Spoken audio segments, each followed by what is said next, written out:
तो आज मैं आपके साथ चिकन रोल पराठा की रेसिपी लेके आई हूँ। जिस तरीके से रेस्टोरेंट में बनता है बिल्कुल उसी तरीके से आप घर में बना सकते हैं, बहुत ही आसान तरीके से।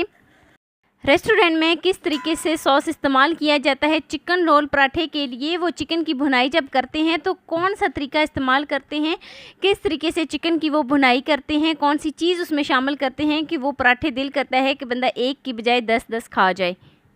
तो बिना टाइम वेस्ट किए वीडियो शुरू करते हैं। लेकिन वीडियो शुरू करने से पहले आपसे एक छोटी सी रिक्वेस्ट है कि चैनल पे न्यू है तो प्लीज़ चैनल को जल्दी से सब्सक्राइब कर दें और बेल आइकॉन को प्रेस कर दें ताकि मेरी डेली की वीडियो आप तक पहुंच सके।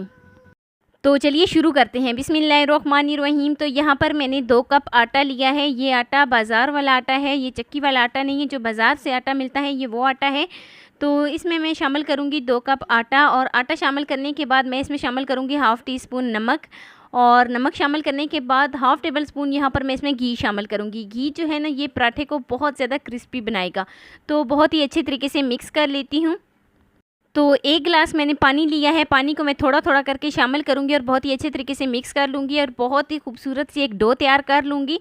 ये जो डो है वो बहुत ज़्यादा सॉफ्ट स्मूथ सी हमने डो तैयार करनी है। इस डो को बहुत ज़्यादा नरम नहीं करना, बहुत ज़्यादा सख्त नहीं करना। तो आटा जो है वो बहुत ही अच्छे तरीके से मिक्स हो गया है। तो अब मैं इसको रेस्ट पे छोड़ती हूँ तकरीबन 15 मिनट के लिए। तो 15 मिनट में इससे क्या होगा कि ये बहुत ही डो जो है वो सॉफ्ट सी बनेगी, स्मूथ सी बनेगी। तो 15 मिनट हो गए हैं और अब मैं इसको गूंद लेती हूँ। तो गूंदने का तरीक़ेकार ये है, तो आटे को मैं 3 से 4 मिनट के लिए गूंदूंगी। यहाँ पर हमने पानी का बहुत ज़्यादा इस्तेमाल नहीं करना। अगर हम पानी का ज़्यादा इस्तेमाल करेंगे तो पराठे जो हैं वो जब हम उनको बनाएंगे तो वो दरमियान से फट जाएंगे। तो इस तरीके से हम बहुत ही खूबसूरत सी डो तैयार कर लेते हैं। तो लीजिए जी, जो डो है वो हमारी तैयार हो गई है। अब हम इसको रख देते हैं और इसको जब तक हम चिकन तैयार करते हैं इसको मज़ीद 15 मिनट 20 मिनट रेस्ट मिल जाएगा।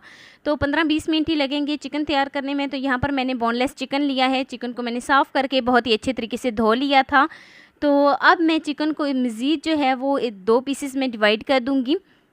तो चिकन को मैं मज़ीद 1 से 2 पीसेस में इस तरीके से कट कर लूँगी, क्योंकि पराठा है तो पराठे में ये छोटे छोटे पीसेस ही जो है वो जायकेदार बनते हैं। उनके अंदर तक जो मसाला है वो बहुत ही अच्छे तरीके से वो एब्ज़ॉर्ब करते हैं, मिक्स होता है।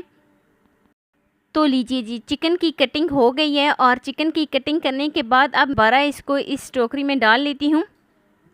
तो लीजिए जी, चिकन की कटिंग हो गई है। तो चलते हैं जी नेक्स्ट स्टेप की तरफ। नेक्स्ट स्टेप में मैंने एक पैन में हाफ़ टेबल स्पून घी लिया है। घी को हम बहुत ही अच्छे तरीके से मेल्ट करेंगे।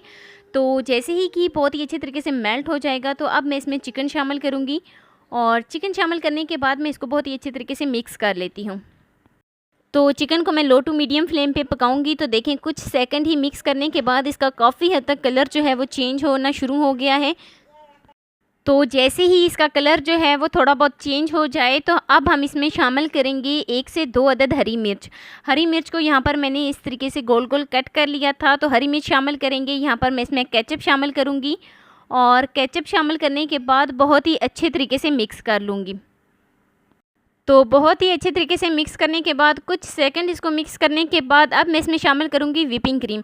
व्हिपिंग क्रीम जो थी ना वो मेरे पास तकरीबन 2 टेबल स्पून मैंने इसमें शामिल की है। तो व्हिपिंग क्रीम शामिल करेंगे। व्हिपिंग क्रीम शामिल करने के बाद बहुत ही अच्छे तरीके से मिक्स कर लेंगे, और यहाँ पर हम इसको पकाएंगे तकरीबन 1 से 2 मिनट के लिए। अच्छा, 1 से 2 मिनट के लिए हमने यहाँ पर इसको लाजमी मसाला इसकी जो है ना चिकन की भुनाई करनी है इस तरीके से। फिर हम इसमें मसाले शामिल करेंगे। इससे क्या होगा कि जो चिकन की स्मेल है वो बहुत ही अच्छे तरीके से रिमूव हो जाएगी। तो यहाँ पर हमने इसको कवर नहीं करना, कवर किए बगैर इसकी भुनाई करनी है। बहुत ही अच्छे तरीके से इसकी भुनाई करनी है ताकि सारी स्मेल जो है वो रिमूव हो जाए।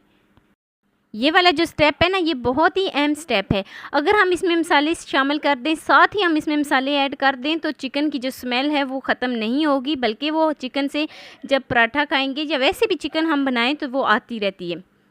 तो लीजिए जी, 2 से 3 मिनट हो गए हैं और अब मैं इसमें शामिल करूँगी 1 टीस्पून कुटी हुई लाल मिर्च, और 1 टीस्पून इसमें मैं नमक शामिल करूँगी, और नमक शामिल करने के बाद 1 टीस्पून धनिया पाउडर शामिल करूँगी। और इसका जो फ्लेवर होता है ना वो एक अलग सा ही फ्लेवर होता है। धनिया पाउडर आप साबुत इस्तेमाल करें या इसका पाउडर इस्तेमाल करें, बहुत ही खूबसूरत सा इसका जो है ना वो टेस्ट बनता है। तो अब मैं इसमें शामिल करूँगी चिकन मसाला। चिकन मसाला जो था ना वो मैंने 1/4 टीस्पून लिया था। ये ऑप्शनल है, अगर आप चाहें तो इसमें इस्तेमाल कर सकते हैं, नहीं तो स्किप कर दें। तो अब मैं इसमें शामिल करूँगी 1/4 टीस्पून काली मिर्च पाउडर। और अब मैं इसमें शामिल करूँगी थोड़ी सी हल्दी। तो हल्दी शामिल करने के बाद बहुत ही अच्छे तरीके से मिक्स कर लेते हैं और अब हम मसालों की भुनाई करेंगे। अब जो हमने इसमें मसाले शामिल किए हैं इसकी भुनाई हमने तकरीबन 3 से 4 मिनट के लिए करनी है, ताकि जो हमने इसमें मसाले शामिल किए हैं वो चिकन अपने अंदर बहुत ही अच्छे तरीके से एब्ज़ॉर्ब कर ले। फ्लेम जो है ना, flame low to medium flame है। हमने इसमें कोई पानी शामिल नहीं किया, कोई हमने इसमें ज़्यादा घी शामिल नहीं किया, तो इसलिए ये बहुत जल्दी जल सकता है। तो यहाँ पर हम इसको बहुत ही अच्छे तरीके से मिक्स करेंगे और इसकी बहुत ही अच्छे तरीके से भुनाई करेंगे। तो लीजिए जी, चिकन की भुनाई जो है वो बहुत ही अच्छे तरीके से 3 से 4 मिनट के लिए हो गई है और आप देख सकते हैं इसका कलर जो है वो बहुत ही खूबसूरत सा बन गया है। तो अब हम इसको कवर कर देंगे 3 से 4 मिनट के लिए लो टू मीडियम फ्लेम पे, ताकि चिकन जो है ना वो बहुत ही अच्छे तरीके से सॉफ़्ट हो जाए। तो 3 से 4 मिनट हो गए हैं और चेक कर लेते हैं चिकन जो है वो सॉफ़्ट हुआ है कि नहीं हुआ। तो देखें जी, चिकन जो है वो बिल्कुल सॉफ़्ट हो गया है। जो चिकन की शेप है उसी से लग रहा है कि चिकन जो है वो बिल्कुल सॉफ़्ट हो गया है। तो अब मैं आपको चेक भी करवा देती हूँ कि चिकन जो है वो सॉफ़्ट हुआ है कि नहीं हुआ। तो लीजिए जी, चिकन जो है वो तैयार हो गया है, बहुत ही अच्छी तरीके से सॉफ़्ट हो गया है और चिकन की भुनाई बहुत ही अच्छी तरीके से हो गई है। तो अब मैं इसको एक प्लेट में निकाल लेती हूँ। चिकन तैयार करने के बाद अब हम इसका सॉस तैयार कर लेते हैं। तो सॉस तैयार करने के लिए मैं ले रही हूँ 2 से 3 टेबलस्पून मायोनाइज़ इसमें शामिल करूँगी और मायोनाइज़ डालने के बाद मैं इसमें शामिल करूँगी 1 टेबलस्पून केचप। तो केचप हम शामिल करेंगे और बहुत ही अच्छे तरीके से इसको मिक्स कर लेंगे। मैं इसके ऊपर अब शामिल करूँगी प्याज को मैंने बारीक कट कर लिया था।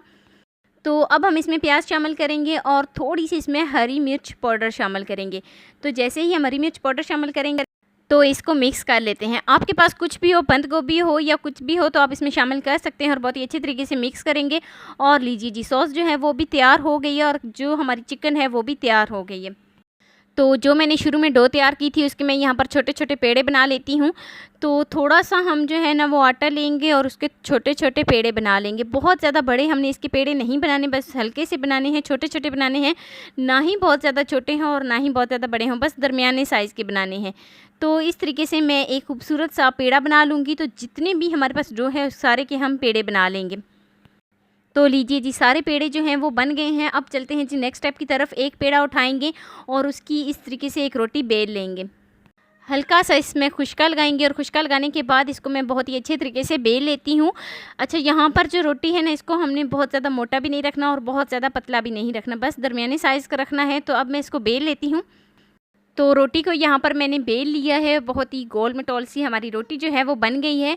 अब हम इसमें क्या करेंगे कि इसके ऊपर घी शामिल करेंगे। तो अब हम इसमें घी ऐड करेंगे, घी की इस तरीके से ग्रीसिंग करेंगे और पूरी रोटी में हम इस तरीके से घी की ग्रीसिंग कर लेंगे। तो अब हम इसके ऊपर हल्का सा खुशका लगाएंगे, बहुत ज़्यादा इसमें खुशका ऐड नहीं करना। तो खुशका लगाने के बाद इसकी एक साइड से हम पकड़कर इस तरीके से फ़ोल्ड करते जाएंगे। तो सारी रोटी हम बिल्कुल इसी तरीके से फ़ोल्ड कर लेंगे। तो लीजिए जी, जो रोटी है वो फ़ोल्ड हो गई है। तो अब हम इसको हल्का सा स्ट्रेस करेंगे और फिर हम इसको फ़ोल्ड करते जाएंगे। तो फिर से हम इसको एक पेड़े की फॉर्म में ले आएंगे, हल्का सा इस तरीके से फ़ोल्ड करेंगे और फ़ोल्ड करने के बाद इसको फिर से एक पेड़े की फॉर्म में ले आएंगे। तो जो दूसरी साइड इसकी होगी उसको हम इस तरीके से पेड़े के ऊपर रखेंगे ताकि पेड़ा जो है वो खुले ना। तो इसी तरीके से हम जितने भी हमने पेड़े तैयार किए थे उसकी पहले इस तरीके से रोटी बनाएंगे और रोटी बनाने के बाद फिर से हम उनको इस तरीके से पेड़े की फॉर्म में ले आएंगे। तो सारे पेड़े जो हैं वो हम बिल्कुल इसी तरीके से तैयार कर लेंगे। तो सारे पेड़े जो हैं वो तैयार हो गए हैं। अब हम इसका एक पेड़ा उठाएंगे और पेड़ा उठाने के बाद अब हम इसको हल्का हल्का सा ऊपर से प्रेस करेंगे। तो प्रेस करने के बाद अब हम इसको बेलेंगे। बहुत ज़्यादा फोर्स आपने नहीं लगानी बेलने से, इससे क्या होगा कि जो इसकी लहर बनेगी वो ख़त्म हो जाएगी। तो फिर से हम एक रोटी की शक्ल में इसको बेल लेते हैं। तो कुछ इस तरीके से हमने फिर से इसको बेल लिया है। तो लीजिए जी, हमारा पराठा जो है वो बनकर तैयार हो गया है, लेकिन अभी हमारा पराठा तैयार नहीं हुआ, अभी हमने इसको पकाना है। तो अब हम इसको इस तरीके से उठाएंगे और तवे पे डाल देंगे। तवा जो था वो गर्म हो गया था। तो अब मैं इस रोटी को तवे के ऊपर इस तरीके से डाल दूंगी और कुछ सेकंड पकाने के बाद जब इसकी एक साइड थोड़ी बहुत पक जाएगी तो अब हम इसकी साइड को चेंज करेंगे। और साइड को चेंज करते ही साथ हम इसके जो है ना इसको हल्का सा हिलाएंगे ताकि हमारा पराठा जो है वो सारा एक जैसा पके। तो अब हम फिर से इसकी साइड को चेंज कर देते हैं और देखें जो हमने दूसरी साइड इसकी चेंज की थी वो भी थोड़ी बहुत पक गई है। तो अब हम इसमें इसके ऊपर घी शामिल करेंगे। तो घी लगाने के बाद अब हम फिर से साइड को चेंज करेंगे, उलट पलट करके हम अपना पराठा जो है वो तैयार कर लेंगे, ताकि किसी भी साइड से पराठा जो है वो कच्चा ना रहे, बहुत ही अच्छे तरीके से पराठा जो है वो बनकर तैयार हो जाए। तो लीजिए जी, एक साइड से पराठा जो है वो बन गया है। अब हम दूसरी साइड पे भी बिल्कुल इसी तरीके से उलट पुलट करके पराठा जो है वो अपना दोनों साइडों से बहुत ही अच्छे तरीके से तैयार कर लेंगे, ताकि कहीं से भी कच्चा ना रहे। तो पराठा जो है वो बहुत ही अच्छे तरीके से क्रिस्पी सा हमारा जो पराठा है वो बनकर तैयार हो गया है। तो लीजिए जी, एक पराठा जो है वो हमारा बनकर तैयार हो गया है। बाकी के पराठे भी हम बिल्कुल इसी तरीके से बना लेंगे। तो बहुत ही खूबसूरत से गोल्डन से हमारे सारे पराठे जो हैं वो बनकर तैयार हो गए, ना ही जले हैं ना ही कच्चे हैं, आप देख सकते हैं।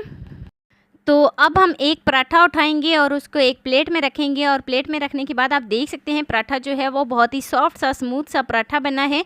कोई भी ये बहुत ज़्यादा सख्त नहीं है, ना ही कच्चा है, ना ही ये बहुत ज़्यादा जो है वो जला हुआ है। तो गोल्डन सा बहुत ही खूबसूरत सा इसका कलर आया है। तो अब हम क्या करेंगे, अब हम इसके ऊपर चिकन शामिल करेंगे। इसकी जो बैक साइड बनती है उसके ऊपर हम इस तरीके से चिकन शामिल करेंगे। 2 से 3 चम्मच हम भर के इस तरीके से इसके ऊपर चिकन शामिल करेंगे। और चिकन शामिल करने के बाद अब यहाँ पर मेरे पास प्याज कटी हुई थी, तो अब मैं इसके ऊपर प्याज शामिल करूँगी।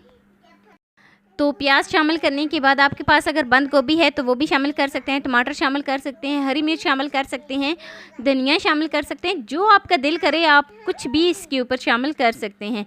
तो अब यहाँ पर जो मैंने सॉस तैयार की थी वो इसके ऊपर रखूँगी इस तरीके से, तकरीबन 2 टेबलस्पून यहाँ पर मैं इसमें सॉस ऊपर रखूँगी। और सॉस रखने के बाद अब मैं इसको फ़ोल्ड कर लेती हूँ।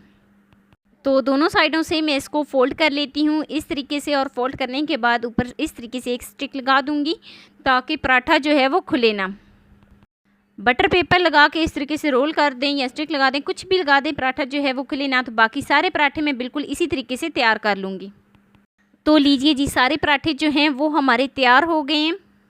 तो ये है जी इसकी फ़ाइनल लुक, बहुत ही मज़ेदार से, बहुत ही क्रिस्पी से फ़ाइनल पराठे हमारे जो हैं वो बनकर तैयार हो गए हैं।